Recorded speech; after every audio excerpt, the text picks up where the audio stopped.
Hey guys, Thomas the Silver Jr. here, aka Mustached. I'm here to review Happy Death Day, which came out on Friday the 13th of October. So it's been a bit, so once again on movie reviews I'm falling a little bit behind, but that's as to be expected. Anyways, I saw the trailers for this, and the initial trailer I was a bit going, yeah, okay, this could work, and then when it did its second trailer and gave off the vibe that this is going to be akin to a Groundhog Day, but a horror version of that, I was going, okay, I don't think that's gonna work as well. I mean, there's a huge disadvantage already going into the film. You know the main character is going to survive.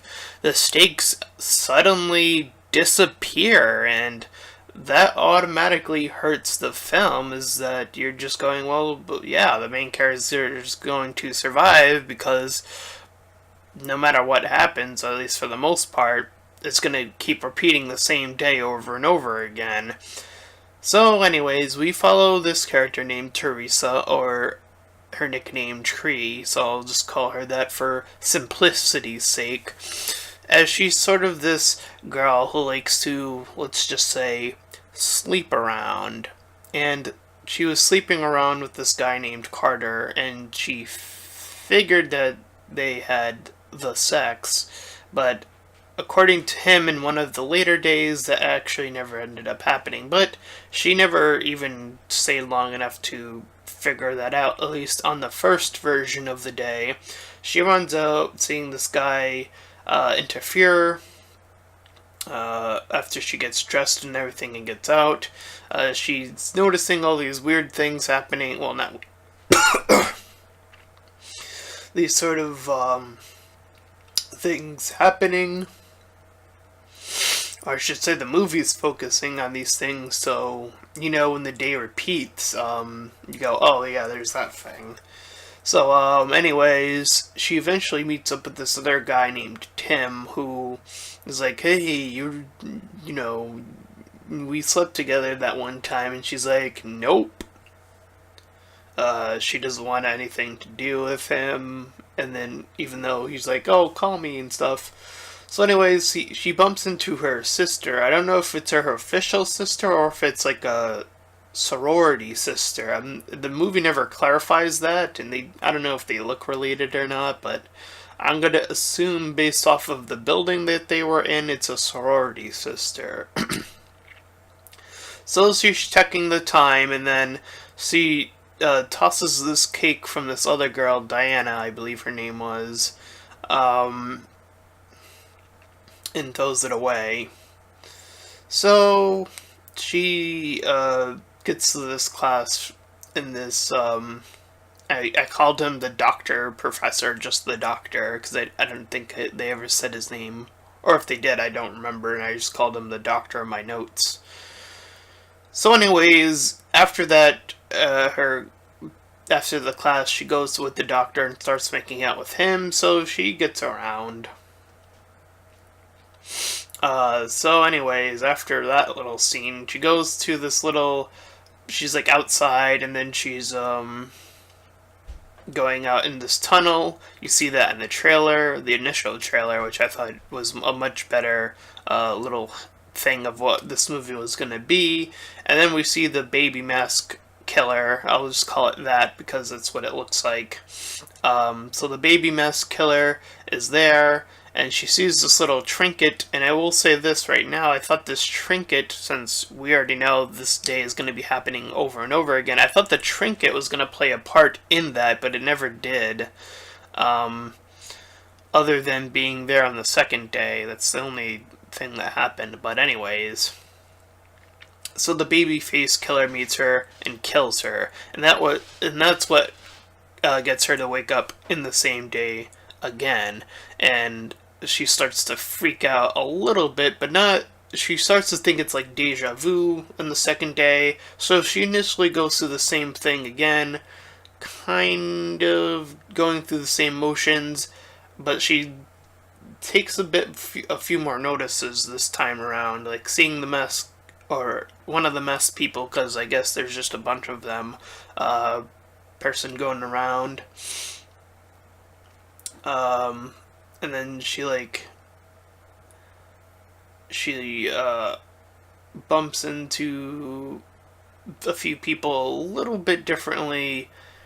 Talks to the doctor again. She's like, "Oh, this deja vu thing's is going crazy," and then goes outside, sees the trinket again, and she decides this time that she's gonna head back to, like, I guess her dorm or that sorority. So now we're at this party, and the girl I was mentioning earlier bumps into her. Danielle is mad at her because she's like, "Oh, you slept with this, or you get this guy's like noticing you and not me." And she like punched a guy or whatever. And then she gets left alone, or she gets up with this guy Nick. I think that's what his name was. And then the actual baby face killer, because Nick decided to dress the very same way. The baby face killer gets him and then gets her. So now she wakes up again, the third rerun of this day. Now she's freaking out. And I do love how this movie, of course it's akin to Groundhog Day. I do like how this actor is able to shift her emotions based off of like what just happened. Now she's like freaking out, and it's done pretty well. Alright, so she's freaking out and, doing all that sort of stuff, going through the same routine, kind of, but she's freaking out over everything now. And people are like asking you, like, what's wrong? Like, what? Eventually, after that, after the little freak out, she's trying to explain to the cupcake girl, who I think I mixed up with another character. I think the cupcake girl was named Lori. Danielle was her sorority sister, my bad. Anyway, so now she wants to blockade her room, as she's like looking for the remote, and then like she sees this note from the killer, and yeah, I'll admit that part was a little bit off because the way she reacted seemed a little bit off. But anyways, the TV starts turning on and off, and now she's like freaking out, and she like checks around the room, and of course eventually the baby killer comes in, and eventually gets on top of her, and he eventually does kill her again. So, fourth time. So now she's screaming, going absolutely insane. She tells the first guy, the Carter character, and he's like, "Okay, I'll try to help you. So how about you create a list about all the people who you've wronged in the past." So now she's gonna start going down the list. And he says, like, "Oh, you have infinite lives, so you have infinite possibilities to figure this out." Even though later on in the movie it seems like that might not actually be the case, because like she's starting to obtain these injuries that would make her assume that, make it seem like she is going to actually die if this keeps actually happening. I believe it was in this interpretation, this fourth day, that she figures out that Tim guy, one of the ones she tried to sleep with, was gay. And she's like, "Oh, that's nice." And then, like, she's like, I forgot, I just wrote she's killed again, because, like, I forgot which one it was. Like, I forgot which way she died in that one. Then we see her, like, trying to go about all stealth mode, she gets tackled into the water, and then killed that way. Then she, like, dies, fighting someone, like, I forgot who she fought. I think she fought Diana, because she was going down the list, and then Diana was on that list, and then like they were fighting, and then they ended up in the street, and then they got hit by a vehicle or something like that, and then yeah. And then she tried going out naked because she was just like, fuck it, whatever, I don't care. She's killed again, blah blah blah, you know the deal. And eventually she's like put in the hospital because, as I mentioned earlier, her injuries are starting to like build up or something along those lines. It gets a little bit. The rules of this movie do get a little bit weird. Um, you know, besides the exception of the day repeating itself over and over again. Um, so she's in the hospital trying to figure out um, this little thing. She kind of suspects the doctor at one point because he's like creeping around and he's like sneaking up on people. And then she's like, oh, why don't you go get me a soda? And then she sees a mask in his room, and she's like thinking, oh man, the doctor is the killer. That's gotta be the one. And then he ends up getting killed by the baby killer mask figure. So now she's like running into, for a car, and the killer's like giving chase. She gets in the car, she drives off.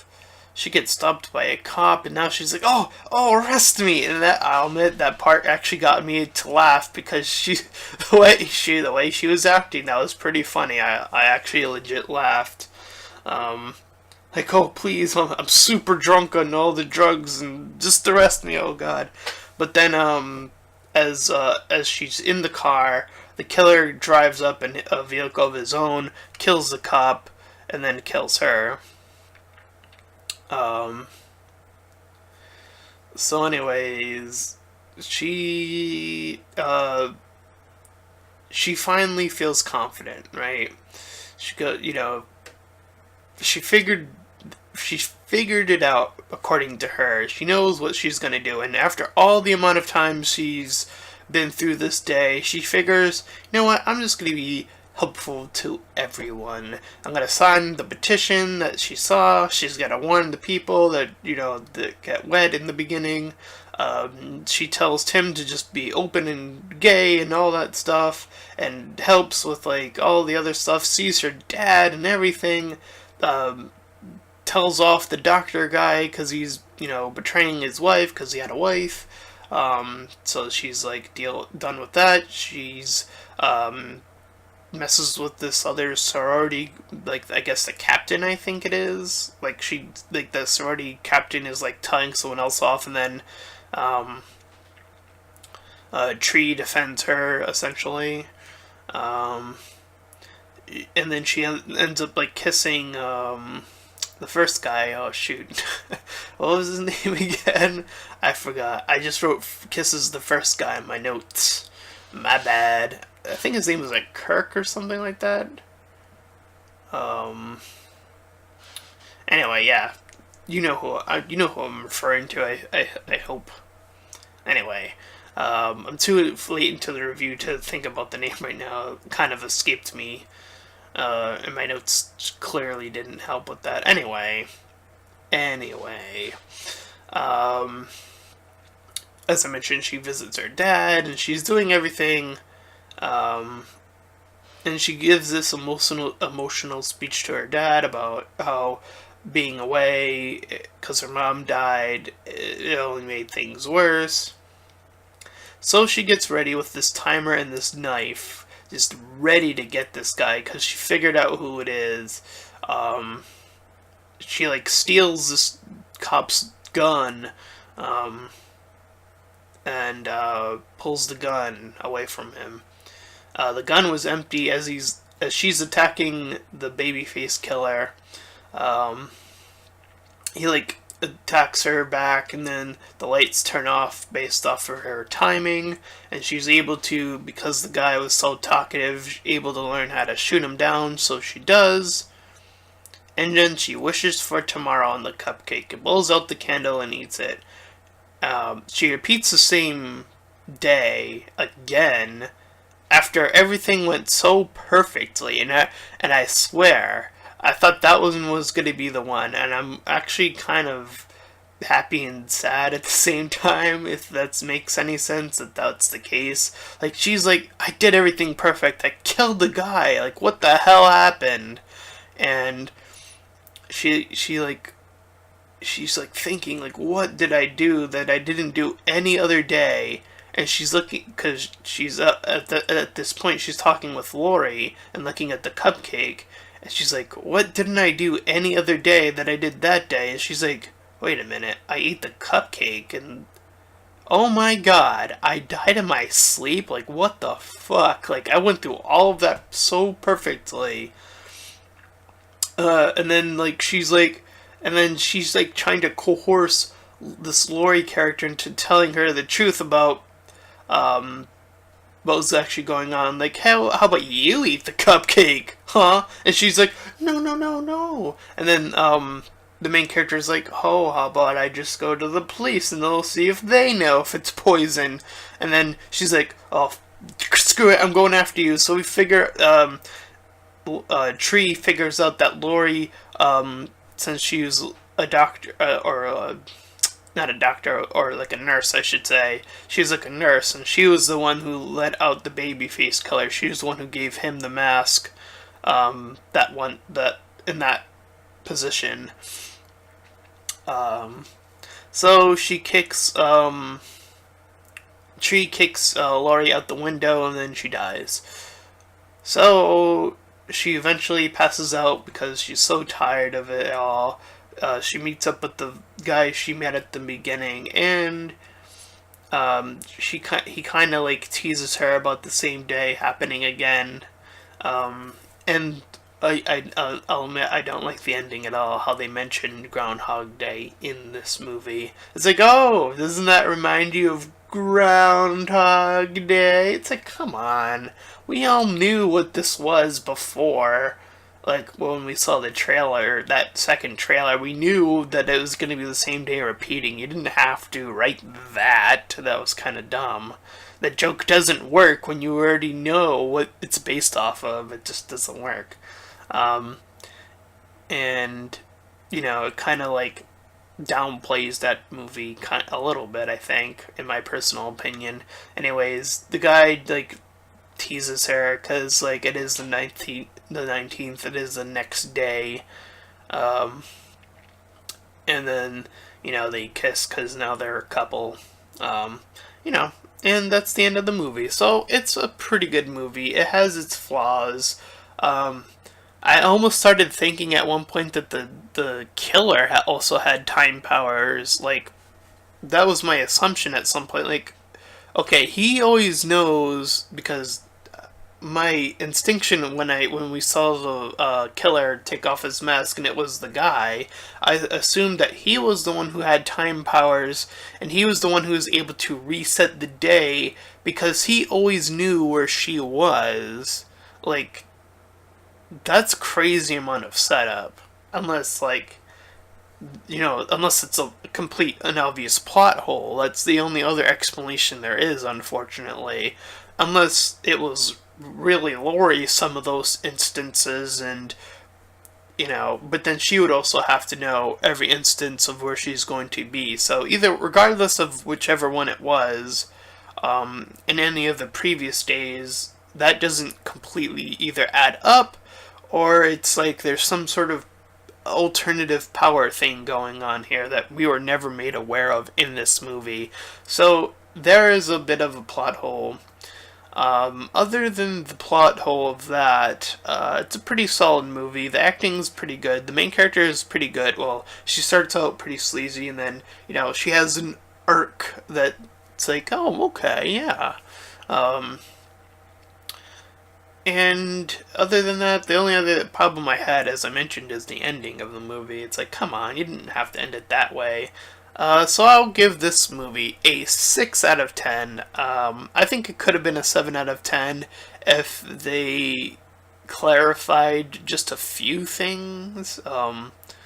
Like whether or not it was like, you know, what, I don't know if they should have explained the whole, I don't know, like, that part kind of, like, is an oddity of it all, is, you know, what actually caused this repeat. And if the killers, I'll say plural, if either of them had time powers to figure out what the main character was going to do, because they always knew her location regardless. So other than that, the acting was pretty solid. So I'll give it a 6 out of 10. And that is my review of Happy Death Day. And if you enjoyed this review, then please feel free to like, comment, and subscribe. And if you feel like I did good enough, if you want to donate a little bit extra to help me out, please feel free to head on over to my Patreon. It will be in the link in the description. That'll help me out a lot. So thank you, and if you do decide to do that. And until next time, everyone,